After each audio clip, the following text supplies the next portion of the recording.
ओम शांति 25 जून 2025 प्रातः मुरली बाबा कहते मीठे बच्चे बाबा तुम मानकु नुआ दुनिया को जीवा पाई राजयोग शिखाउछंती सेथिपाई एही पुराना दुनियार विनाश मध्य निश्चित हेब। बाबा तुम मानकु नुआ दुनिया को जीवा पाई राजयोग शिखाउछंती सेथिपाई एही पुराना दुनियार विनाश मध्य निश्चित हेब। प्रश्न मनुष्य मानक भितरे केउ एक भल अभ्यास रहिछि किंतु ता द्वारा मध्य कौनसी प्राप्ति हेउ नाही। मनुष्य मानक भितरे केउ एक भल अभ्यास रहिछि किंतु ता द्वारा मध्य कौनसी प्राप्ति हेउ नाही। उत्तर मनुष्य मानकर भगवान को मने पकाइबार अभ्यास रहिछि।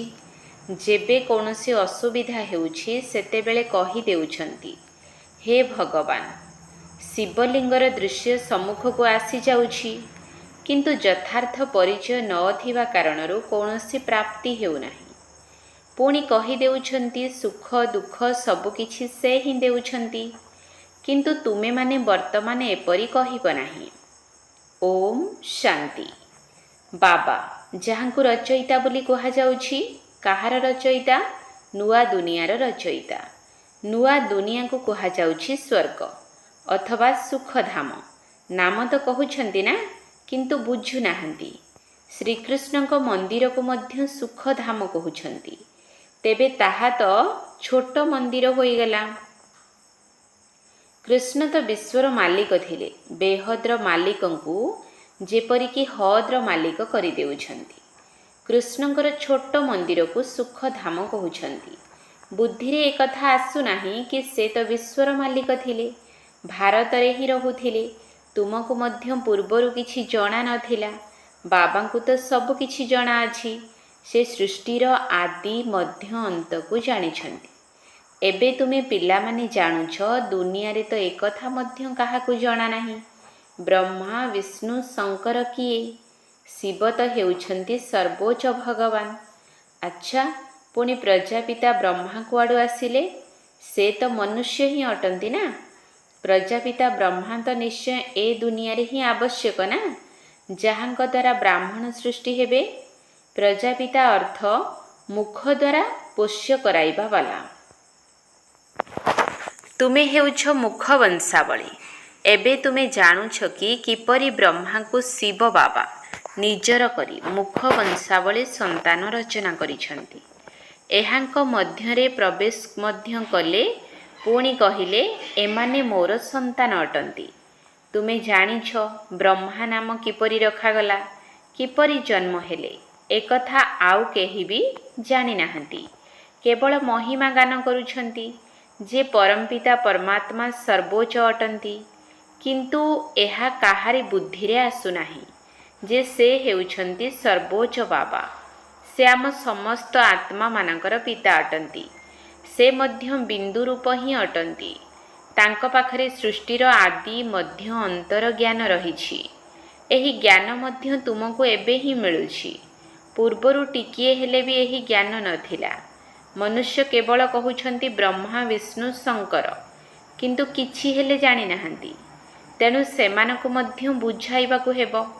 एबे तुमे बुद्धिमान होइछ। जानिछ जे बाबा हेउछंती ज्ञानर सागर, जी आमको ज्ञान सुनाउछंती पढ़ाउछंती। एही राजयोग हेउछि सत्य जुग नुआ दुनिया पाई। तेबे निश्चय पुराना दुनियार विनाश हेबा उचित। सेथिपाई ही एही महाभारत लढ़ेई हेउछि। अधा कल्परु तुमे भक्ति मार्गर शास्त्र पढ़ी आसीछ। एबे तो सीधा सलख बाबांक ठारु सुनुछ। बाबा बसी कौनसी शास्त्र सुनाउ नाहंती। जप तप करिबा शास्त्र आदि पढ़िबा एसबु हेउछि भक्ति। एबे भक्त मानकु भक्तिर फल दरकार, काहींकिना भगवान को सहित मिसिबा पाई परिश्रम करुछंती किंतु ज्ञान द्वारा ही सद्गति होइथाय। ज्ञान एवं भक्ति उभय एकाठी चली पारिब नाही। एबे हेउछि ही भक्तिर राज्य। समस्ते भक्त अटंती। प्रत्येकଙ୍କ मुखरू हे भगवान निश्चय बाहरिब। एबे तुमे पिला माने जानुछ जे ବାବା ନିଜର ପରିଚୟ ଦେଇଛନ୍ତି ଯେ ମୁଁ ଛୋଟ ବିନ୍ଦୁ ଅଟେ।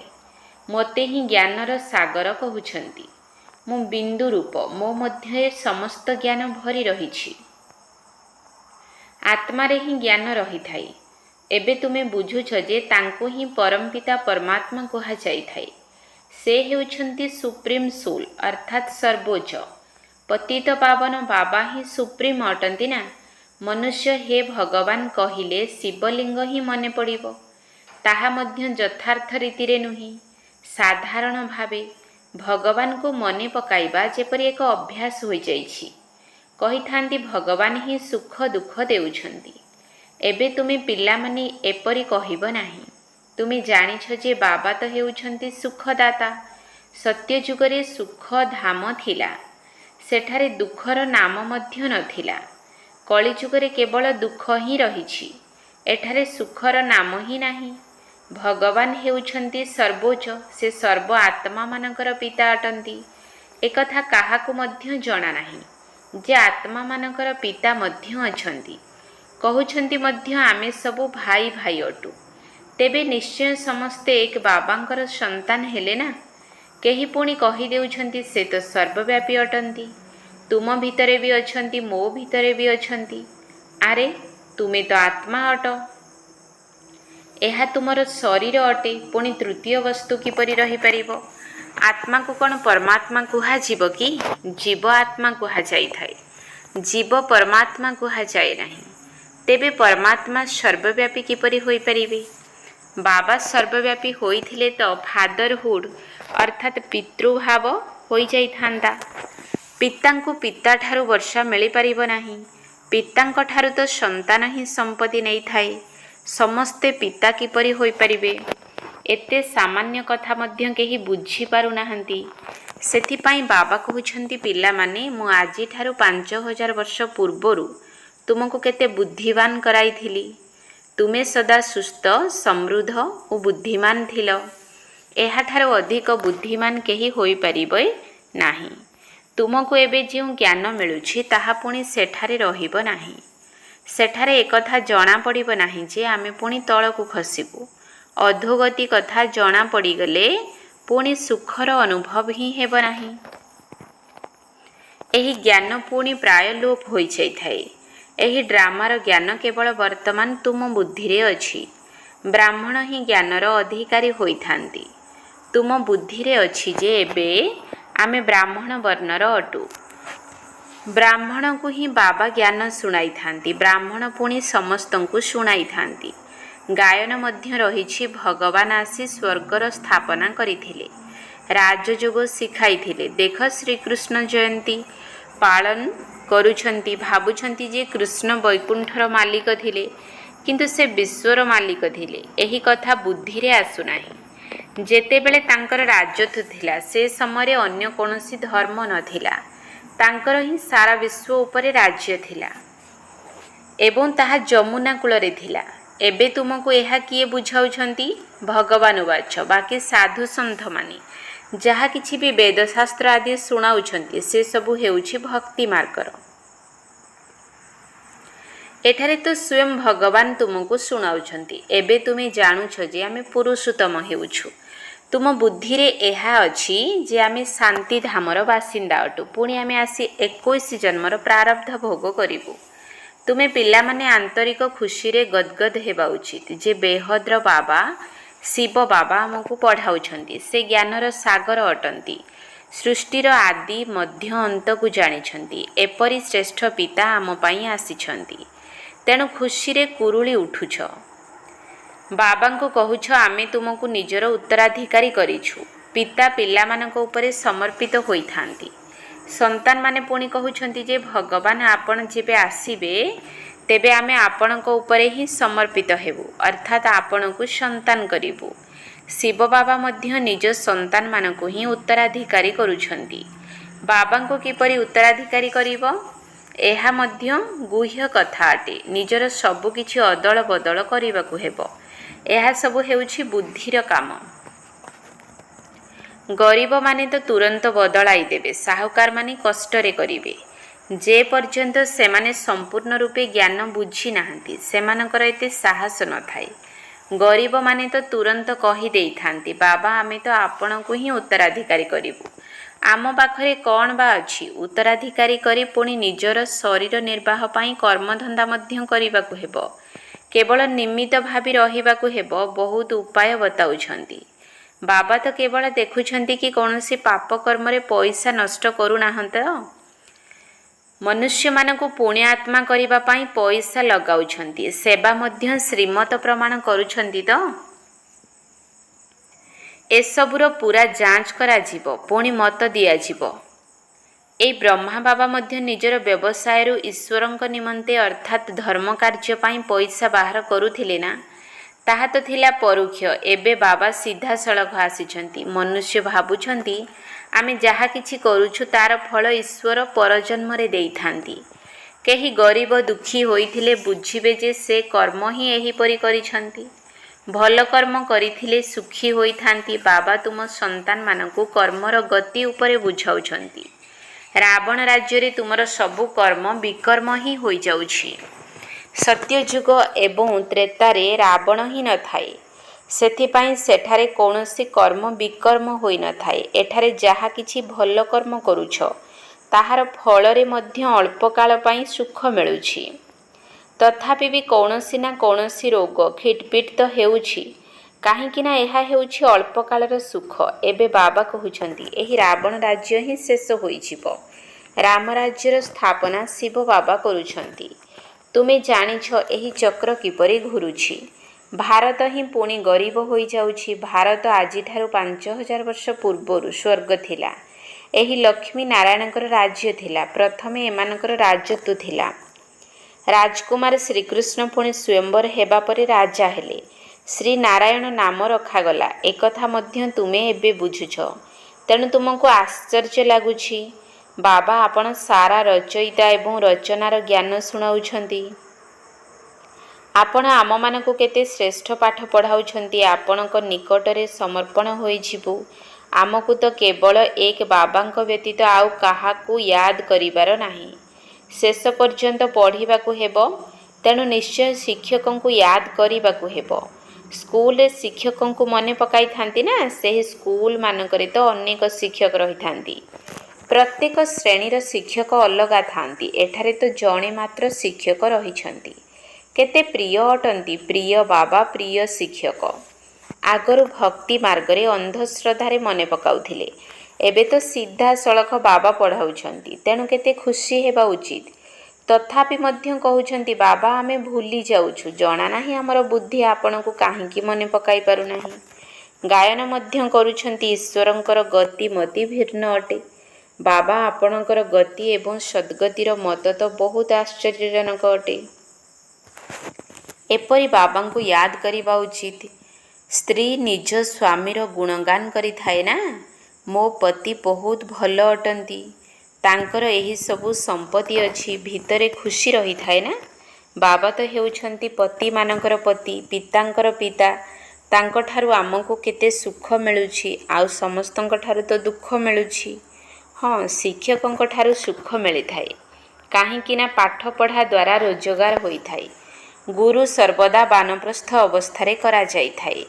बाबा कहउछंती मु बानप्रस्थ समय रे आसुछि। इए मध्य बानप्रस्थी मो मध्य बानप्रस्थी अटे। एसबु मोर संतान माने मध्य बानप्रस्थी अटंती। पिता शिक्षक गुरु तीन जण एकत्र रहिछंती।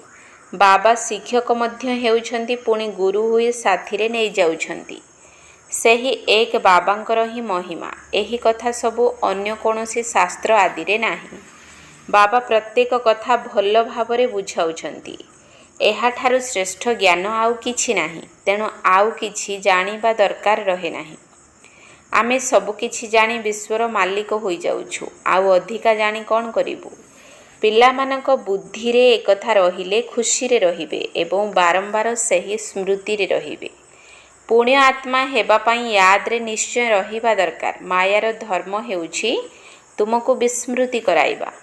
जोगरे ही माया विघ्न पकाउछि भूली जाउछ। ମାୟାର ତୋଫାନ ବହୁତ ଆସୁଛି, ଏହା ମଧ୍ୟ ଡ୍ରାମାରେ ନିର୍ଦ୍ଧାରିତ ରହିଛି। ସବୁଠାରୁ ଆଗରେ ତ ଇଏ ବ୍ରହ୍ମା ବାବା ଅଛନ୍ତି, ତେଣୁ ୟାଙ୍କୁ ସବୁ ଅନୁଭବ ହେଉଛି।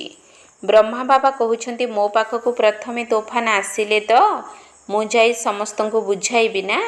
ଏହିପରି ମାୟାର ତୋଫାନ ଆସିବ, ବ୍ରହ୍ମା ବାବାଙ୍କ ପାଖକୁ ମଧ୍ୟ ଆସୁଛି, ତୁମ ପାଖକୁ ମଧ୍ୟ ଆସିବ। ଯଦି ମାୟାର ତୋଫାନ ଆସିବ ନାହିଁ, ଯୋଗ ଲାଗି ରହିବ, ତେବେ ତ ତୁରନ୍ତ କର୍ମାତୀତ ଅବସ୍ଥା ହୋଇଯିବ। ପୁଣି ଆମେ ଏଠାରେ ରହିପାରିବା ନାହିଁ। କର୍ମାତୀତ ଅବସ୍ଥା ହୋଇଗଲେ ପୁଣି ସମସ୍ତେ ଉପରକୁ ଚାଲିଯିବେ। ଶିବଙ୍କର ବରଯାତ୍ରୀ ବୋଲି ଗାୟନ ରହିଛି ନା, ଶିବ ବାବା ଆସିବେ, ତେବେ ଯାଇ ଆମେ ସମସ୍ତେ ଆତ୍ମାମାନେ ଯିବା। ଶିବ ବାବା ଆସୁଛନ୍ତି ସମସ୍ତଙ୍କୁ ନେଇଯିବା ପାଇଁ। ସତ୍ୟଯୁଗରେ କ'ଣ ଏତେ ଆତ୍ମା ରହିପାରିବେ କି? ଆଚ୍ଛା, ମିଠା ମିଠା ଶିକିଲଧେ ସନ୍ତାନମାନଙ୍କ ପ୍ରତି ମାତା ପିତା ବାପଦାଦାଙ୍କର ମଧୁର ସ୍ନେହ ସମ୍ପନ୍ନ ଶୁଭେଚ୍ଛା ଏବଂ ସୁପ୍ରଭାତ। ଆତ୍ମିକ ପିତାଙ୍କର ଆତ୍ମିକ ସନ୍ତାନମାନଙ୍କୁ ନମସ୍ତେ। ଆତ୍ମିକ ସନ୍ତାନମାନଙ୍କର ଆତ୍ମିକ ବାପଦାଦାଙ୍କୁ ନମସ୍ତେ ନମସ୍ତେ ନମସ୍ତେ। ସୁପ୍ରଭାତ। ଧାରଣା ପାଇଁ ମୁଖ୍ୟ ସାର। 1 ନମ୍ବର ପଏଣ୍ଟ। ଶିବ ବାବାଙ୍କୁ ନିଜର ଉତ୍ତରାଧିକାରୀ କରି ସବୁକିଛି ଅଦଳ ବଦଳ କରିଦେବାକୁ ହେବ। ବାବାଙ୍କୁ ଉତ୍ତରାଧିକାରୀ କରି ଶରୀର ନିର୍ବାହ ମଧ୍ୟ କରିବାକୁ ପଡ଼ିବ। ନିଜକୁ ନିମିତ୍ତ ମନେକରି ରହିବାକୁ ହେବ। ନିଜର ଟଙ୍କା ପଇସା କୌଣସି ପାପ କର୍ମରେ ଲଗାଇବାର ନାହିଁ। ଶିବ ବାବାଙ୍କୁ ନିଜର ଉତ୍ତରାଧିକାରୀ କରି ସବୁକିଛି ଅଦଳ ବଦଳ କରିଦେବାକୁ ହେବ। ବାବାଙ୍କୁ ଉତ୍ତରାଧିକାରୀ କରି ଶରୀର ନିର୍ବାହ ମଧ୍ୟ କରିବାକୁ ପଡ଼ିବ। ନିଜକୁ ନିମିତ୍ତ ମନେକରି ରହିବାକୁ ହେବ। ନିଜର ଟଙ୍କା ପଇସା କୌଣସି ପାପ କର୍ମରେ ଲଗାଇବାର ନାହିଁ। 2 ନମ୍ବର ପଏଣ୍ଟ। ମନ ଖୁସିରେ ଉଛୁଳି ଉଠିବା ଦରକାର ଯେ ସ୍ୱୟଂ ଜ୍ଞାନର ସାଗର ବାବା ଆମକୁ ପାଠ ପଢ଼ାଉଛନ୍ତି। ପୁଣ୍ୟାତ୍ମା ହେବା ପାଇଁ ବାବାଙ୍କ ସ୍ମୃତିରେ ରହିବାକୁ ହେବ। ମାୟାର ତୋଫାନକୁ ଡରିବାର ନାହିଁ। ମନ ଖୁସିରେ ଉଛୁଳି ଉଠିବା ଦରକାର ଯେ ସ୍ୱୟଂ ଜ୍ଞାନର ସାଗର ବାବା ଆମକୁ ପାଠ ପଢ଼ାଉଛନ୍ତି। ପୁଣ୍ୟ ଆତ୍ମା ହେବା ପାଇଁ ବାବାଙ୍କ ସ୍ମୃତିରେ ରହିବାକୁ ହେବ। ମାୟାର ତୋଫାନକୁ ଡରିବାର ନାହିଁ। ବରଦାନ। ସତ୍ୟତା ଆଧାରରେ ଏକମାତ୍ର ପିତାଙ୍କୁ ପ୍ରତ୍ୟକ୍ଷ କରୁଥିବା ନିର୍ଭୀକ ଏବଂ ଅଧିକାରୀ ସ୍ୱରୂପ ଆତ୍ମା ହୁଅ। ସତ୍ୟତା ଆଧାରରେ ଏକମାତ୍ର ପିତାଙ୍କୁ ପ୍ରତ୍ୟକ୍ଷ କରୁଥିବା ନିର୍ଭୀକ ଏବଂ ଅଧିକାରୀ ସ୍ୱରୂପ ଆତ୍ମା ହୁଅ। ସତ୍ୟତା ହିଁ ପ୍ରତ୍ୟକ୍ଷତାର ଆଧାର। ତେଣୁ ବାବାଙ୍କୁ ପ୍ରତ୍ୟକ୍ଷ କରିବା ପାଇଁ ନିର୍ଭୀକ ଅଧିକାରୀ ସ୍ୱରୂପ ହୋଇ ଶୁଣାଅ। ସଂକୋଚରେ ନୁହେଁ। ଯେତେବେଳେ ଅନେକ ମତରେ ଚାଲୁଥିବା ଆତ୍ମାମାନେ କେବଳ ଗୋଟିଏ କଥାକୁ ମାନି ନେବେ ଯେ ଆମ ସମସ୍ତଙ୍କର ପିତା ଜଣେ ଏବଂ ସେ ହିଁ ଏବେ କାର୍ଯ୍ୟ କରୁଛନ୍ତି, ଆମେ ସମସ୍ତେ ସେହି ଜଣଙ୍କର ସନ୍ତାନ ହିସାବରେ ଏକ ଅଟୁ ଏବଂ ଏହି ଗୋଟିକ ହିଁ ଯଥାର୍ଥ ଅଟେ, ତେବେ ବିଜୟର ପତାକା ଉଡ଼ିବାକୁ ଲାଗିବ ଏବଂ ଏହି ସଂକଳ୍ପକୁ ନେଇ ମୁକ୍ତିଧାମକୁ ଯିବେ। ପୁଣି ଯେତେବେଳେ ନିଜ ନିଜର ପାଠ କରିବା ପାଇଁ ଆସିବେ, ପ୍ରଥମେ ଏହି ସଂସ୍କାର ପ୍ରକଟ ହେବ, ଗଡ୍ ଇଜ୍ ୱାନ୍, ଅର୍ଥାତ୍ ଈଶ୍ୱର ଜଣେ ହିଁ ଅଟନ୍ତି। ଏହା ହିଁ ହେଉଛି ସତ୍ୟଯୁଗୀ ସ୍ମୃତି। ସ୍ଲୋଗାନ। ସହନ କରିବା ହିଁ ନିଜର ଶକ୍ତି ରୂପକୁ ପ୍ରତ୍ୟକ୍ଷ କରିବା। ସହନ କରିବା ହିଁ ନିଜର ଶକ୍ତି ରୂପକୁ ପ୍ରତ୍ୟକ୍ଷ କରିବା। ଅବ୍ୟକ୍ତ ଇସାରା। ଆତ୍ମିକ ସ୍ଥିତିରେ ରହିବାର ଅଭ୍ୟାସ କର ଏବଂ ଅନ୍ତର୍ମୁଖୀ ହୁଅ। ଯେପରି ଏହି ଦେହ ସ୍ପଷ୍ଟ ରୂପରେ ଦେଖାଯାଉଛି, ସେହିପରି ନିଜର ଆତ୍ମାର ସ୍ୱରୂପ ମଧ୍ୟ ସ୍ପଷ୍ଟ ଦେଖାଯାଉ, ଅର୍ଥାତ୍ ଅନୁଭବ ହେଉ। ମସ୍ତକରେ ଅର୍ଥାତ୍ ବୁଦ୍ଧିର ସ୍ମୃତିରେ ବା ଦୃଷ୍ଟିରେ ଆତ୍ମିକ ସ୍ୱରୂପ ବ୍ୟତୀତ ଅନ୍ୟ କିଛି ବି ଦେଖା ନ ଯାଉ ବା ସ୍ମୃତିକୁ ନ ଆସୁ। ଏହିଭଳି ନିରନ୍ତର ତପସ୍ୱୀ ହୁଅ, ତେବେ ଯାଇ ପ୍ରତ୍ୟେକ ଆତ୍ମାଙ୍କ ପ୍ରତି କଲ୍ୟାଣର ଶୁଭ ସଂକଳ୍ପ ଉତ୍ପନ୍ନ ହେବ।